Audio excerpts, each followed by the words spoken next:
ونؤمن به ونتوكل عليه ونعوذ بالله من شرور أنفسنا ومن سيئات أعمالنا من يهده الله فلا مضل له ومن يضلل فلا هادي له وأشهد أن لا إله إلا الله وحده لا شريك له وأشهد أن سيدنا ونبينا ومولانا محمدا عبده ورسوله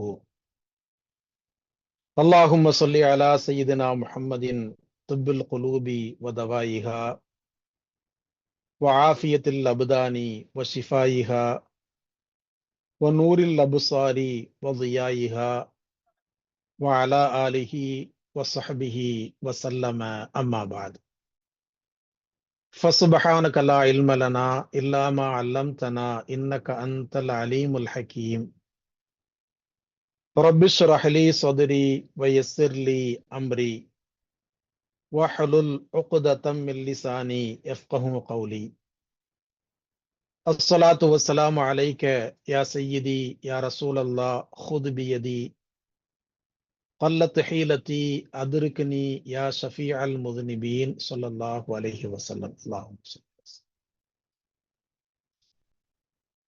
அளவற்ற அருளாளனும் நிகரற்ற நிறைந்த அன்புடையோனுமாகிய எல்லாம் அல்ல அல்லாஹு தாலாவின் திருப்பெயர் போற்றி ஆரம்பம் செய்கிறேன்.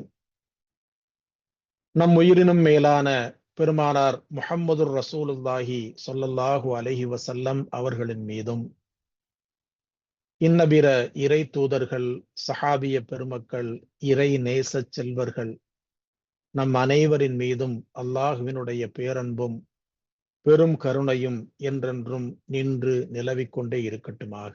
ஆமீன் யா அல்லாஹ். கண்ணியத்திற்குரிய அல்லாஹுவின் நல்லடியார்களே, தாய்மார்களே, சகோதரிகளே, அல்லாஹினுடைய பெரும் கிருபையினால ஒரு மிகச்சிறந்த நாள், அரஃபா நாள் என்ற ஒரு மிகப்பெரிய பாக்கியம், மிகப்பெரிய பொக்கிஷம் நம்மை நோக்கி வந்து கொண்டிருக்கிறது. ரசூல் ஸல்லல்லாஹு அலைஹி வஸல்லம் ஹதீஸ்ல சொன்னாங்க, மாமின் யௌமின் அஃதல இந்தல்லாஹி மின் யௌமி அரஃபா. அல்லாஹு தாலா படைத்த நாட்களிலேயே, வருஷத்துல 365 நாள் இருக்குதா இல்லையா, அந்த நாட்களிலேயே, அல்லாஹ் படைத்த நாட்களிலேயே அல்லாஹ்விடத்திலே மிக பெரிய சிறப்பு கண்ணியம் உடைய நாள் அப்படின்னா அது அரஃபா நாள் தான். அரஃபா நாளை போல அல்லாஹ்விடத்திலே சிறப்பிற்குரிய நாள் எதுவுமே கிடையாது.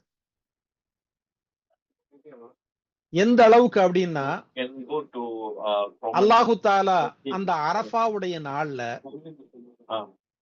முதல் வானத்துக்கு இறங்கி வருவான். வந்து அடியார்களை பார்த்து, முஸ்லிம்கள் அந்த நாட்கள்ல செய்யக்கூடிய நோன்பு போன்ற இபாதாத்துக்களை அல்லாஹு தாலா பார்த்து, ஹாஜிகள் அரஃபா பெருவழியில செய்யக்கூடிய அந்த இபாதத்துக்களை பார்த்து அல்லாஹு தாலா மலக்குமார்கள்ட்ட பெருமை பொங்க சொல்வானா, பாருங்கப்பா என்னுடைய அடியார்களை, என்னுடைய அடியார்களை பாருங்க, என்னுடைய தண்டனை எப்படி இருக்கும், நரகம் எப்படி இருக்கும் அது அவங்களுக்கு தெரியாது, சொர்க்கம் எப்படி இருக்கும் அது அவங்க பார்க்கல. ஆனாலும் கூட என்னுடைய சொல்லுக்கு கட்டுப்பட்டு இந்த அரஃபா நாள இந்த அளவுக்கு கண்ணியப்படுத்துறாங்கள, இபாதத் செய்யறாங்கள, அவர்களுக்கு நான் என்னுடைய ரஹமத்தை நிரப்பமாக வழங்குகிறேன். அதற்கு மலக்குமார்களே நீங்க தான் சாட்சி அப்படின்னு அல்லாஹு தாலா சொல்லுவான்னு சொல்லிட்டு ரசூல் ஸல்லல்லாஹு அலைஹி வஸல்லம் சொல்லி காட்டினாங்க, ஃபலம் யர யௌமன் அக்ஸர இத்கம் மினன் நாரி மின் யௌமி அரஃபா. அல்லாஹு தாலா அந்த அரஃபா நாளிலே தான் மிக மிக அதிகமான அடியார்களுக்கு நரகத்தில இருந்து விடுதலையே கொடுக்கிறான். இத பார்த்து ஷைத்தான் மண்ணை அள்ளி தலையில போட்டுக்கிட்டு கதறி அழுவானா, நான் எவ்வளவு கஷ்டப்பட்டு வழி கெடுக்கிறேன். ஆனா அல்லாஹு தஆலா இந்த அரஃபா நாள்ல இவ்வளவு சலுகைகளை முஸ்லிம்களுக்கு கொடுத்து இவ்வளவு பேர்களுக்கு நரகத்துல இருந்து விடுதலையை கொடுக்கிறான அப்படின்னு ஷைத்தான் கதறி அழுவான் என்பதாக ரசூல் ஸல்லல்லாஹு அலைஹி வஸல்லம் சொல்லி காட்டினாங்க. அல்லாஹு தஆலா அந்த அரஃபா நாள்ல யாருக்கெல்லாம் நரகத்தினுடைய விடுதலையை வழங்குகிறானோ அந்த பாக்கியம் பெற்றவர்கள்ல நம்முடைய பெயர்களையும் அல்லாஹு தஆலா சேர்ப்பித்து அருள் பாலிப்பானாக. நம்முடைய பெற்றோர்கள், நம்முடைய குடும்பத்தவர்கள் அனைவர்களின் பெயர்களையும் அல்லாஹு தஆலா சேர்ப்பித்து அருள் பாலிப்பானாக. எந்த அளவுக்கு அப்படின்னா, அந்த அரஃபா நாள் எவ்வளவு சிறப்பு அப்படின்னா, அந்த நாள்ல இபாதத் செய்யறது அது இன்னொரு கட்டம். ஆனா ரசூலுல்லாஹ் ஹதீஸ்ல சொன்னாங்க, ஹதரத் ஃபதுல் இப்னு அப்பாஸ் ரலியல்லாஹு அன்ஹு அறிவிக்கக்கூடிய ஹதீஸ்ல சொன்னாங்க, மன் ஹஃபில லிசானஹு வ சம்அஹு வ பஸரஹு யௌம அரஃபா. யார் ஒருத்தர் அரஃபா நாள்ல எந்த பாவமும் செய்யாம தன்னை பாதுகாத்துக் கொள்கிறாரோ, நன்மை செய்யறது நோன்பு வைக்கிறதுல இரண்டாவது, யார் ஒருத்தர் அரஃபா நாளை கண்ணியப்படுத்தும் முகமாக அந்த நாள்ல எந்த தவறும் செய்யாமல் இருக்கிறாரோ, குஃபிர லஹு மின் அரஃபா இலா அரஃபா, போன அரஃபாவுல இருந்து இந்த அரஃபா வரைக்கும் அவர் செய்த அனைத்து பாவங்களுக்கும் அல்லாஹு தஆலா மன்னிப்பு வழங்குறான். எனக்கு பிடிச்ச நாள் அது அரஃபா நாள். அந்த நாள்ல எந்த தவறும் செய்யாம நீ கண்ணியப்படுத்தினியா இல்லையா, அதற்காக உன்னுடைய ஒரு வருஷத்தினுடைய பாவத்தை நான் மன்னிச்சுட்டேன் அப்படின்னு அல்லாஹு தஆலா சொல்றான். அப்படின்னா அந்த நாள் எப்படிப்பட்ட சிறப்பிற்குரிய நாள் அப்படிங்கிறத புரிந்து கொள்வதற்கு இந்த ஒரு ஹதீஸே போதும். அரஃபாவுடைய நோன்பு இருக்குது, அந்த நாள்ல நோன்பு நோற்பது இருக்குது, அதனுடைய சிறப்பை பார்த்தோம் அப்படின்னா சுபஹானல்லாஹ் பிரமிப்பாக இருக்குது. நம்ம கேள்விப்பட்டிருப்போம், யார் ஒருத்தர் அரஃபா நாள்ல நோன்பு வைக்கிறாரோ அவருக்கு முந்தைய பிந்தைய ஒரு ஆண்டினுடைய பாவங்கள் மன்னிக்கப்படும் அப்படிங்கிற ஹதீஸ நிறைய கேள்விப்பட்டிருப்போம். நம்ம அடிக்கடி பார்க்கிற படிக்க கேட்கக்கூடிய ஹதீஸ் தான் அது. ஆனா ஒரு ஹதீஸ பாருங்க, ஆயிஷாமா அறிவிக்கக்கூடிய ஒரு ஹதீஸ். ஆயிஷாமா சொல்றாங்க, அந்த ஹதீஸ பார்த்துட்டு எனக்கே ரொம்ப பிரமிப்பா ஆயிடுச்சு. ஆயிஷாமா சொல்றாங்க, ரசூல் ஸல்லல்லாஹு அலைஹி வஸல்லம் சொல்லி காட்டினாங்க, சியாமு யௌமி அரஃபா கசியாமி அல்ஃபி யௌமின். யார் ஒருத்தர் அரஃபா நாள்ல ஒரு நாள் நோன்பு வைக்கிறாரோ அல்லாஹு தஆலா அவருக்கு 1000 நாட்கள் நோன்பு வச்ச நன்மையை கொடுக்கிறான். எவ்வளவு பெரிய சிறப்பு பாருங்க. அரஃபா நாள் ஒரு நாள் நோன்பு வச்சா 1000 நாட்கள், கிட்டத்தட்ட ஒரு 3 வருஷம் விடாம ஒருத்தர் நோன்பு வச்சா அவருக்கு என்ன நன்மை கிடைக்குமோ அந்த நன்மைய அரஃபா நாள் ஒரு நாள்ல நோன்பு வைக்கக்கூடியவர்களுக்கு அல்லாஹு தஆலா கொடுக்கிறான் என்பதாக ஹதரத் ரசூல் ஸல்லல்லாஹு அலைஹி வஸல்லம் ஹதீஸ்ல சொல்லி காட்டினார். அப்படிப்பட்ட கண்ணியத்திற்குரிய அரஃபா நாள் வருது. அந்த நாள்ல மற்ற நாட்களில இருந்து நம்முடைய இபாதாத்துக்கள் மேம்பட்டு அல்லாஹ்வுக்கு பிடிச்சமானதாக இருக்கணும். அல்லாஹு தஆலா அந்த நல்ல பாக்கியத்தை நம் அனைவருக்கும் நிரப்பமாக தந்தருள் பாலிப்பானாக. ஹைர். ரசூல் ஸல்லல்லாஹு அலைஹி வஸல்லம் அவர்களினுடைய வாழ்க்கையில ஒரே ஒரு ஹஜ் தான் செஞ்சிருக்காங்க. ரசூலுல்லாஹினுடைய வாழ்க்கையில ஒரு ஹஜ். ஏன்னா அவங்க வஃபாத் ஆகிறதுக்கு 2 வருஷத்துக்கு முன்னாலதான் மக்கா அவங்களுடைய கண்ட்ரோலுக்கு வந்துச்சு. அதுக்கு பிறகு ஒரு 2 வருஷம் தான் ரசூலுல்லாஹ் இருந்தாங்க. அவங்க வஃபாத் ஆனது ரபியுல் அவ்வல் மாசம்.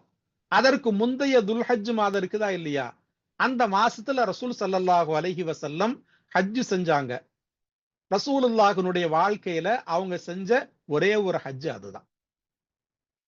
அதனால அந்த அரஃபா ரசூலுல்லாஹ் ஹஜ் செஞ்சாங்க. அந்த ஹஜ்ஜில அரஃபா நாள்ல ரசூல் ஸல்லல்லாஹு அலைஹி வஸல்லம் நிகழ்த்திய அந்த பேருரை இருக்குதா இல்லையா, ஹுத்பா, அரஃபா நாளினுடைய அந்த பிரசங்கம், அந்த பயான் இருக்குதா இல்லையா, அது ரொம்ப புகழ் பெற்றது, ரொம்ப உலக பிரசித்தி பெற்றது. ரசூலுல்லாஹ் தன்னுடைய அந்த கடைசி ஹஜ்ஜினுடைய அரஃபா நாள்ல தன்னுடைய பிரசங்கத்தின் மூலமாக ரசூலுல்லாஹ் நமக்கு நிறைய அறிவுரைகளை சொன்னாங்க. அந்த ஹுத்பாவுல நிறைய அதுல ஹைலைட்ஸ் இருக்குது. அதுல முக்கியமான ஒரு அறிவுரைய ரசூலுல்லாஹ் நமக்கு சொல்றாங்க. அது என்ன அப்படின்னா, ரசூலுல்லாஹ் சொல்றாங்க, ஃபத்தகுல்லாஹ ஃபின் நிசாயி ஃபஇன்னகும் அஹதுதுமூஹுன்ன பி அமானத்தில்லாஹ். உங்களுடைய மனைவிமார்களினுடைய விஷயத்துல அல்லாஹ்வை பயந்து நடந்துக்கிடுங்கப்பா.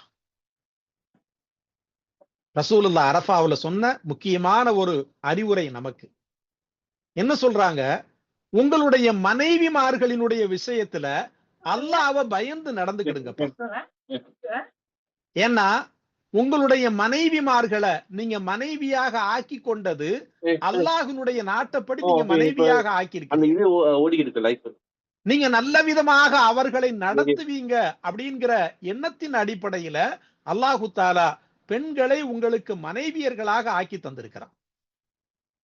அப்படிப்பட்ட மனைவிமார்கள் ஏதாவது குற்றம் குறைகள் தவறுகள் செய்தாலும் அதை பெருசுபடுத்தாம, அதை பிரச்சனையாக ஆக்காம, அவர்களின் விஷயத்துல அல்லாஹுவை பயந்து மனைவிமார்கள்ட்ட நல்ல விதமாக நடந்து கொள்ளுங்கள் என்பது ரசூலுல்லாஹ் அரஃபா நாள்ல செய்த மிக முக்கியமான ஒரு அறிவுரை. ஆனா ரசூலுல்லாஹ் இப்படி சொல்லல. அந்த குத்துபாவுல, அந்த பிரசங்கத்துல மனைவிமார்கள் விஷயத்துல அல்லாஹ்வை பயந்து நடந்துக்கிடுங்க அப்படின்னு சொன்ன மாதிரி, மனைவிமார்களே உங்களுடைய கணவன்மார்கள் விஷயத்துல கவனமா நடந்துக்கணுங்க அப்படின்னு ரசூலுல்லாஹ் நமக்கு சப்போர்ட்டா சொல்லல. யாருக்கு சப்போர்ட்டா தான் சொல்லி இருக்கிறாங்க? பெண்களுக்கு சப்போர்ட்டாக மனைவிமார்கள்ட்ட நல்ல விதமாக நடந்துக்கிடுங்க என்பதை ரசூலுல்லாஹ் ரொம்ப ஹைலைட் பண்ணி சொன்னாங்க. ஒரு விஷயத்தை சொல்லணும் அப்படின்னா, இந்த உலகத்துல எத்தனையோ தலைவர்கள் தோன்றி இருக்கிறாங்க. ரசூலுல்லாஹ் அரஃபா நாள்ல பெண்களுக்காக பரிந்து பேசியதை போல உலகத்துல எந்த தலைவரும் பேசினது கிடையாது. ஏன் ரசூலுல்லாஹ்வுக்கு முன்னால எத்தனையோ நபிமார்கள் வந்திருக்கிறாங்க. அந்த நபிமார்கள் கூட பெண்களுக்கு அந்த அளவுக்கு பரிந்து பேசியது கிடையாது. ரசூலுல்லாஹ் பேசின மாதிரி எந்த நபியும் பெண்களுக்காக பரிந்து பேசியதை பார்க்கவே முடியாது. அந்த அளவுக்கு ரசூல் ஸல்லல்லாஹு அலைஹி வஸல்லம் பெண்களுக்காக, குறிப்பாக மனைவிகளுக்காக, மனைவிமார்கள்ட்ட கணவன்மார்கள் நல்ல விதமாக நடந்து கொள்ள வேண்டும் என்று பல இடங்கள்ல வலியுறுத்தி சொல்லியிருக்கிறார். அதற்கு காரணம் என்ன அப்படின்னா, 2 காரணம். ரசூலுல்லாஹ் இத பல இடத்துல அடிக்கடி சஹாபாக்களுக்கு மத்தியில பெண்கள்ட்ட நல்ல விதமா நடந்துக்கிடுங்கப்பா, மனைவிமார்கள்ட்ட நல்ல விதமா நடந்துக்கிடுங்கப்பா அப்படின்னு திரும்ப திரும்ப வலியுறுத்தி சொன்னதற்கு ஒரு 2 காரணம் இருக்கு. என்ன 2 காரணம்? முதலாவது காரணம், ஒரு ஆணினுடைய வாழ்க்கையில நிறைய பெண்கள் இருக்கிறாங்க.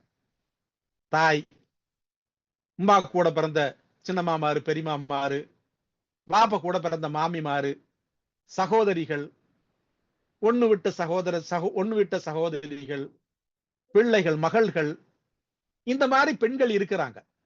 ஆனா இவங்க எல்லோருமே ஒரு ஆணிற்கு இரத்த உறவு சம்பந்தப்பட்டவர்கள், பிளட் ரிலேஷன்ஷிப் சம்பந்தப்பட்டவங்க. அதனால ஒரு ஆண் இவர்கள்ட்ட நல்ல விதமாக இயற்கையாகவே நடந்துக்குவான். அதனால அது பிரச்சனை இல்லை. ஆனா மனைவி அப்படிங்கிறவங்க இருக்கிறாங்களே, அவர்கள் இரத்த உறவாக பெரும்பாலும் இருப்பது கிடையாது. வெளியிடத்துல வர்றவங்க. இந்த கணவனுக்கும் அந்த பெண்ணிற்குமான கலாச்சாரம், பழக்க வழக்கங்கள், பண்பாடு நிறைய விஷயங்கள்ல மாறுபட்டு இருப்பதற்கு வாய்ப்பு இருக்குது.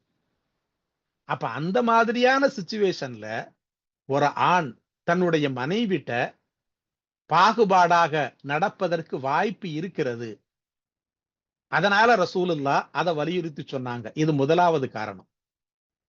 இரண்டாவது காரணம் என்ன தெரியுமா? ரசூல் ஸல்லல்லாஹு அலைஹி வஸல்லம் அவர்கள் வந்த அந்த காலகட்டத்திலேயும் அதற்கு முன்பதாக வாழ்ந்த அந்த அரபுகளினுடைய காலகட்டத்திலேயும் அந்த அரேபியர்கள், அந்த மக்கள் பெண்களை நடத்திய விதம் அது ரொம்ப மோசமானதாக இருந்துச்சு. ரசூலுல்லாஹினுடைய காலகட்டத்துல, அவங்களுக்கு முந்தைய காலகட்டத்துல அந்த அரபுகள் இருந்தாங்கள, பெண்களை ரொம்ப மோசமான முறையில் நடத்தினாங்க. எந்த அளவுக்கு அப்படின்னா, அவர்களினுடைய உணர்வுகளுக்கு மதிப்பளிக்காம இருக்கிறது அப்படிங்கிறது ஒண்ணு. ஆனா அவங்கள ஒரு பொருட்டாகவே கருத மாட்டாங்க. பெண்கள் அப்படின்னா அவங்க ஆண்கள் சொல்றதை கேட்டுக்கிட்டு பேசாம இருக்கணும், அவ்வளவுதான். ஆண்கள் என்ன சொல்றாங்களோ அதை செயல்படுத்துவதற்காக அல்லாஹ்வால படைக்கப்பட்டவங்க தான் பெண்கள். அதை தாண்டி அவங்களுக்கு எந்த ரைட்ஸும் கிடையாது அப்படிங்கிற மனோநிலையில இருந்தவங்க.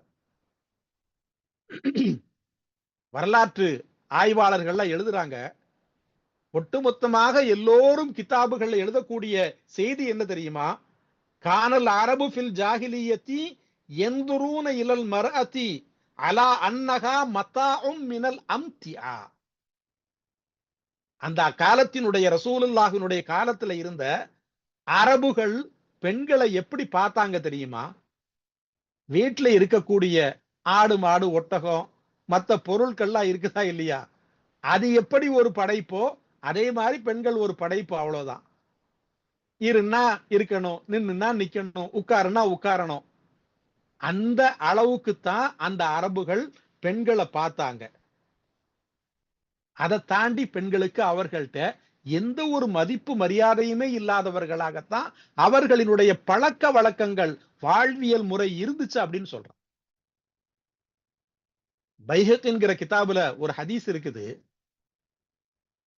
ஹஜ்ரத் ரசூல் ஸல்லல்லாஹு அலைஹி வஸல்லம் அவர்களினுடைய காலகட்டத்துல ஒரு உதாரணம் எந்த அளவுக்கு அவங்க இருந்திருக்கிறாங்கிறதுக்கு. ரசூலுல்லாஹினுடைய காலகட்டத்துல ஒரு சஹாபி, இஸ்லாத்தை ஏற்றுக்கொண்ட ரசூலுல்லாஹினுடைய சஹாபாக்கள்ல ஒரு சஹாபி, ரொம்ப இபாதத்தான ஒரு சஹாபி, பள்ளியில் அதிகமாக நேர காலங்களை கழிக்கக்கூடிய ஒரு சஹாபி. ஆனா அந்த சஹாபி எப்படி இருப்பாங்கன்னா, கானலா யஸாலு முக்தனிமன் பைன யதை ரசூலில்லாஹி ஸல்லல்லாஹு அலைஹி வஸல்லம். ரசூலுல்லாஹ்வுக்கு முன்னால எப்ப இருந்தாலும் சரி, ஒரு சோகமான முகத்துல, ஒரு ரொம்ப இறுக்கமான ஒரு முகத்துல, கலகலப்பு இல்லாதவராக எப்போதுமே அவங்க காட்சி அளிப்பாங்க. முகத்துல ஒரு சந்தோஷம் இருக்கணுமா இல்லையா, ஒரு ஜாலியா ஒரு சிரிக்கிறது பேசுறது, அது எதுவுமே அவர்கிட்ட இருக்காது. எப்பவுமே ரொம்ப சோகமாகவே அவர் இருப்பார். இத ரசூலுல்லாஹ் பார்த்துட்டு கவனிச்சுட்டு அந்த சஹாபி ஒரு நாள் கூப்பிட்டு கேட்கிறாங்க, மாலக்க தக்கூனு மஹ்சூனன், என்னப்பா எப்ப பார்த்தாலும் ஒரே சோகமா உம்முன்னு கம்முன்னு அப்படி உட்கார்ந்துகிட்டே இருக்கிறீங்க, என்னப்பா உனக்கு என்ன பிரச்சனை அப்படின்னு ரசூல் ஸல்லல்லாஹு அலைஹி வஸல்லம் கேட்கிறாங்க. இப்ப அந்த சஹாபி ரசூலுல்லாஹ்ட்ட சொல்றாரு, யா ரசூலல்லாஹ் இன்னி அத்னபுத்து தம்பன் ஃபில் ஜாஹிலிய்யத். நான் ஜாஹிலியா காலத்துல இஸ்லாத்தை ஏற்றுக்கொள்வதற்கு முன்னால நான் ஒரு மிகப்பெரிய பாவத்தை செஞ்சுட்டேன்.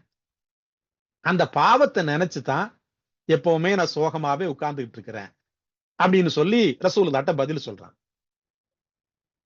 இப்ப ரசூலுல்லாஹ் என்னன்னு கேட்கும்போது, நான் சொல்லிருவேன், ஆனா அல்லாஹு தஆலா அந்த பாவத்தை மன்னிப்பானா இல்லையான்னு எனக்கு தெரியல அப்படின்னு ரசூலுல்லாஹ்ட்ட புலம்புறாங்க. இப்ப ரசூலுல்லாஹ் வற்புறுத்தி அப்படி என்னப்பா செஞ்ச அப்படின்னு கேட்கும்போது, அவர் ரசூல் ஸல்லல்லாஹு அலைஹி வஸல்லம்ட்ட பதில் சொல்றாரு, யா ரசூலல்லாஹ் இன்னி குந்து மனில்லதீன யக்துலூன பனாதஹும். அவர் தன்னை பற்றி ரசூலுல்லாஹ்ட்ட அறிமுகப்படுத்துறாரு பாருங்க. யா ரசூலல்லாஹ், அறியாமை காலத்துல நான் எப்படி இருந்தேன் அப்படின்னா, இஸ்லாத்தை ஏற்றுக்கொள்வதற்கு முன்னால் அரபுகள்ல பிறக்கக்கூடிய குழந்தை பெண் குழந்தையாக பெண் பிள்ளையாக இருந்தால் அதை உயிரோடு கொல்லக்கூடிய உயிரோடு புதைக்கக்கூடிய செயல்களை செஞ்சுக்கிட்டு இருந்தாங்கள, அவர்கள்ல நானும் ஒருத்தனா இருந்தேன். இஸ்லாத்தை ஏற்றுக்கொள்வதற்கு முன்னால் எனக்கு பெண் பிள்ளைகள் பிறந்தால் அவர்களை உயிரோடு கொல்லக்கூடியவனாக நான் இருந்தேன்.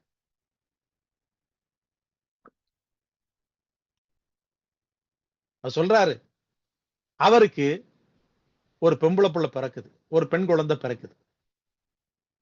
பிறக்கும் போது அவர் வழக்கம் போல என்ன குழந்தைன்னு கேட்கிறாரு, உங்களுக்கு பொம்பளை புள்ள பிறந்திருக்குது அப்படின்னு சொன்ன உடனே அவர் வழக்கம் போல அந்த பிள்ளைய கொலை செய்வதற்கு தயாராகிறார். அப்படியா, சரி அப்ப நம்ம புள்ளைய தோண்டி புதைச்சிருவோம் உயிரோடி அப்படின்னு சொல்றாரு. அப்ப அவருடைய மனைவி வர்றாங்க, வந்து சொல்றாங்க, இளைய இம்ராத்தி அன் அத்துருக்கஹா. மனைவி வந்து என்ன சொல்றாங்க, இந்த பிள்ளையாவது எனக்கு விட்டு வைங்களேன், இந்த பிள்ளையாவது நான் வளர்க்கிறேன், அது சாம வளர்ந்துட்டு போகுது, இதையாவது எனக்கு விட்டு வைங்களேன் அப்படின்னு கணவர்கிட்ட வந்து சொல்லுது. இந்த பிள்ளையாவது விட்டு வைங்களேன் அப்படின்னு சொல்லுதுன்னா என்ன அர்த்தம்? அதுக்கு முன்னால நிறைய பிள்ளைகள் அவரு பொம்பளை புள்ளங்கிறதுக்காக வேண்டி கொண்டிருக்கிறார்னு அர்த்தம். அவரே சொல்றாரு, இன்னி வாதது இஸ்னத்தை அஷரத்த பனாத்தன் ஃபில் ஜாஹிலியத்தி. அறியாமை காலத்துல அதற்கு முன்னால அவருக்கு 12 பொம்பளை புள்ள பிறந்துச்சான்.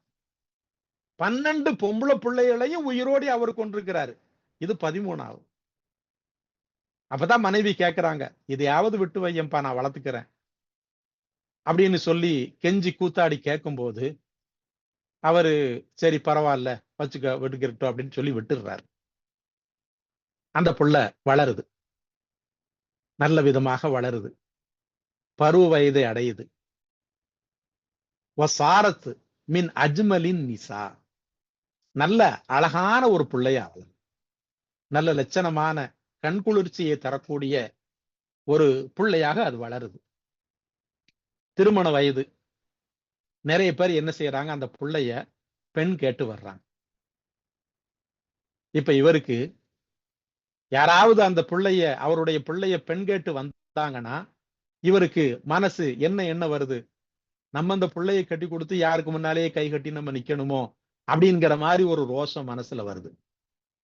சரி, யாருக்கும் கட்டி கொடுக்காம வீட்டுல இருக்கட்டும் அப்படின்னா அது எப்படி ஒரு ஆண் துணை இல்லாம வீட்டுல வைக்கிறது அப்படிங்கிற ஒரு எண்ணம், ரெண்டுக்கும் மத்தியில போராட்டம். அப்ப என்ன பண்றாரு, அவரு ஒரு முடிவு செய்யறாரு. தன்னுடைய மனைவிட்ட சொல்றாரு, ஏமா இன்னி உரீது அன் அதுகப இலா அக்தரிபாய். பக்கத்து ஊர்ல என்னுடைய சொந்தக்காரங்கள்லாம் குடும்பத்துக்காரங்கள்லாம் அந்த ஊர்ல இருக்காங்கல்ல, நான் அவங்கள போய் பார்த்துட்டு வரலான்னு நினைக்கிறேன். போய் அவங்கள போய் சந்திச்சுட்டு ஒரு ஜியாரத் பண்ணிட்டு வரலாம் அப்படின்னு நான் நினைக்கிறேன்.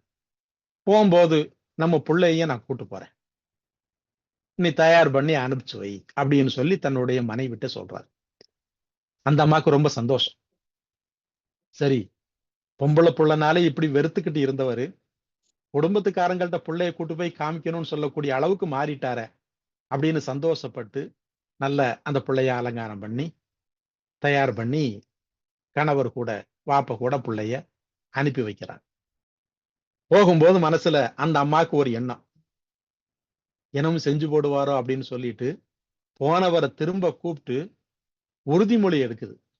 நீ கேட்டதை நம்பி என் பிள்ளைய நான் அனுப்பி வைக்கிறேன், அதை நல்ல விதமாக கூட்டு வர வேண்டியது உன் பொறுப்பு அப்படின்னு சொல்லி கணவர்கிட்ட உறுதிமொழி வாங்கி அனுப்பி வைக்கிறேன். இல்லம்மா நான் நல்ல விதமா கூட்டு வந்துருவேன் அப்படி இப்படின்னு சொல்லிட்டு கூட்டு போறாரு.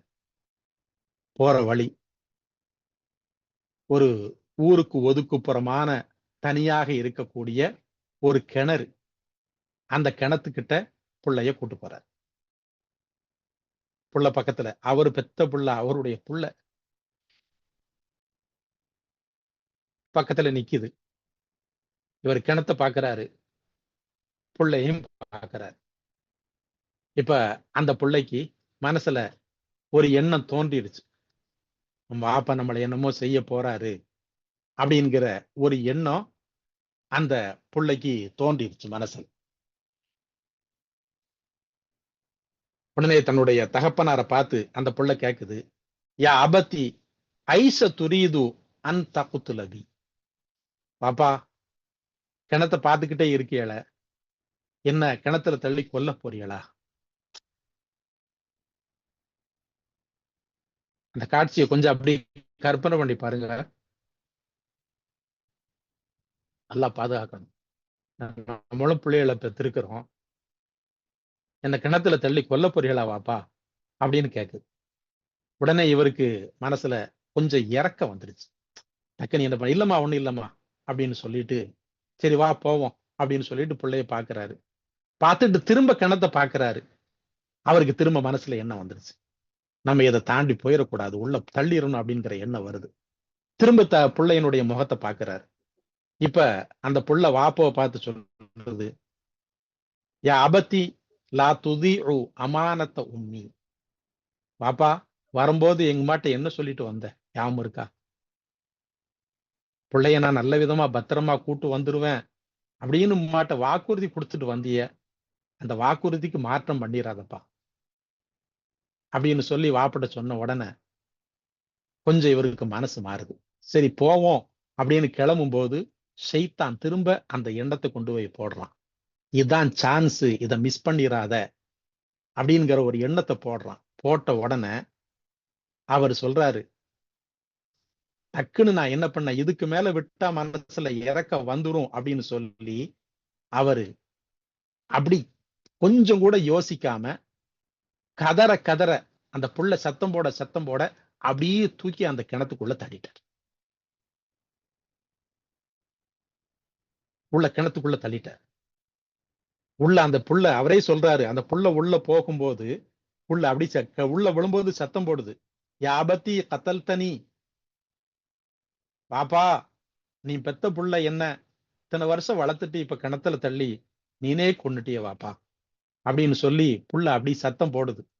சத்தம் போட்டுக்கிட்டே கிணத்துக்குள்ள உள்ள விழுது.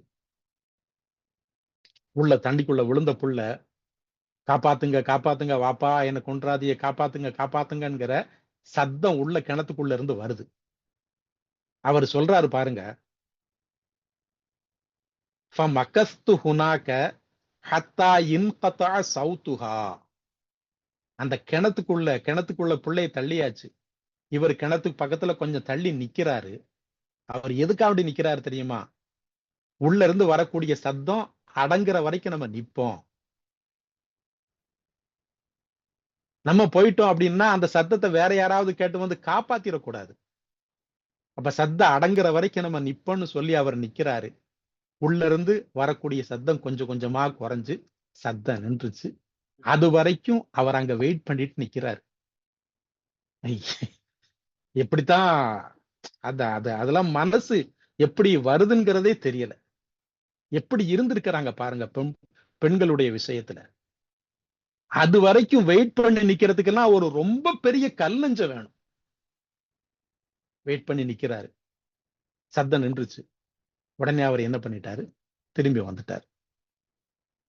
வீட்டுக்கு வந்தா மனைவி கேட்கிறாங்க, பிள்ளை எங்க? போகும்போது கிணத்துல தவறி விழுந்துருச்சு அப்படின்னு சொல்லி மனைவிட்ட அவரு போய் சொல்லிட்டாரு. அந்த அம்மாக்கு தெரியுமா தெரியாதா? ஏற்கனவே என்னமெல்லாம் பண்ணிருக்கிறாருங்கிறது தெரியத்தானே செய்யும். அதுக்கு மேல அது என்ன பேச முடியும்? அமைதியாக உட்கார்ந்துருச்சு.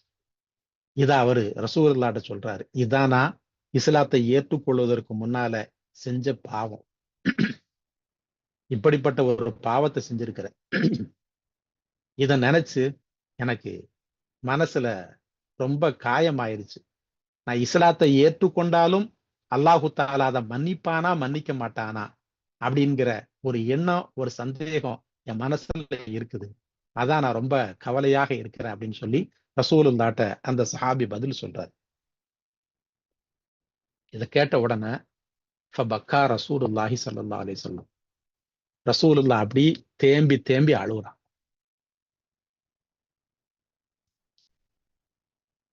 ஏன்னா ரசூலுல்லாவும் 4 பொம்பளை பிள்ளைக்கு தகப்பன் தானே. தேம்பி அழுகுறாங்க. அழுதுட்டு அதுக்கு பிறகு ரசூல் ஸல்லல்லாஹு அலைஹி வஸல்லம் அந்த சஹாபியை பார்த்து சொல்றாங்க, லவ் உமிர்து அன் உஆகிப அஹதன் பிமா ஃபஅல ஃபில் ஜாஹிலியத்தி லஆகபதுக. ஒருத்தர் இஸ்லாத்தை ஏற்றுக்கொள்வதற்கு முன்னால செஞ்ச பாவத்திற்கு அவர் முஸ்லீம் ஆனதற்கு பிறகும் தண்டனை கொடுக்கலாம் அப்படின்னு அல்லாஹ் எனக்கு அனுமதி கொடுத்தான்னா உன்னை நான் சும்மா விட மாட்டேன்.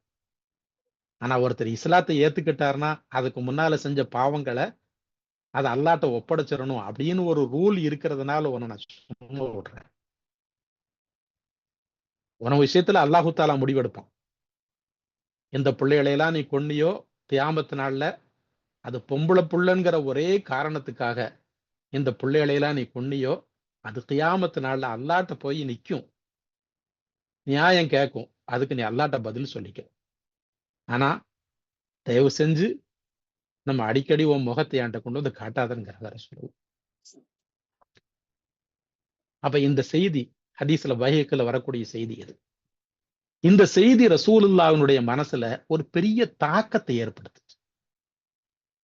இந்த மாதிரிலாம் இருந்திருக்கிறாங்க பெண்கள் அப்படிங்கிற பொம்பளை புள்ளங்கிற காரணத்துக்காக இவ்வளவு கொடூரமானவர்களாக இருந்திருக்காங்களா அப்படிங்கிற இந்த செய்திகள் ரசூலுல்லாஹ்வுடைய மனசுல ஒரு பெரிய தாக்கத்தை ஏற்படுத்துச்சு.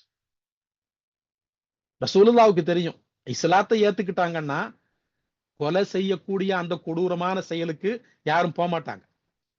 சஹாபி ஆயிட்டாங்க, முஸ்லீம் ஆயிட்டாங்கன்னா கொலை செய்யக்கூடிய கொடூரமான நிலைக்கு யாரும் போக மாட்டாங்க. ரசூலுல்லாஹ்வுக்கு தெரியும். ஆனா அவ்வளவு மோசமான நிலையில இருந்தவங்க அதனுடைய எச்சம் இருக்கும்.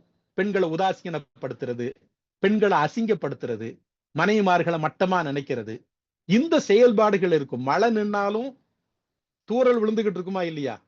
மழை ஓங்கி பெஞ்சு நின்றுச்சு, ஆனா கொஞ்ச நேரத்துக்கு கொஞ்சம் தூறல் விழுந்துகிட்டு இருக்குமா இல்லையா?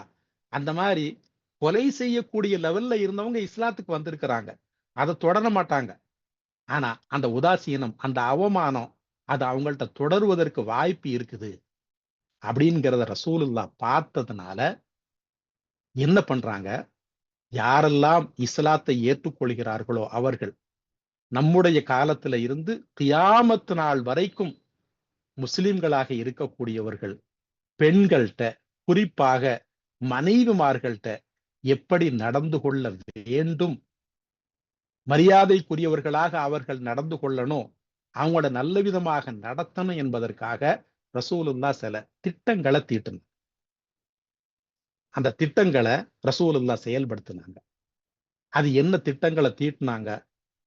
பெண்களை, குறிப்பாக மனைவிமார்களை நல்ல விதமாக நடத்தக்கூடியவனாக ஒரு முஸ்லிம் இருக்கணும், அப்படி மாறணும், மாற்றணும் என்பதற்காக ரசூலுல்லாஹ் என்ன திட்டங்களை தீட்டினாங்க என்பதை பற்றி இன்ஷா அல்லாஹு தாலா வரக்கூடிய வாரத்திலே நாம் பார்ப்போம்.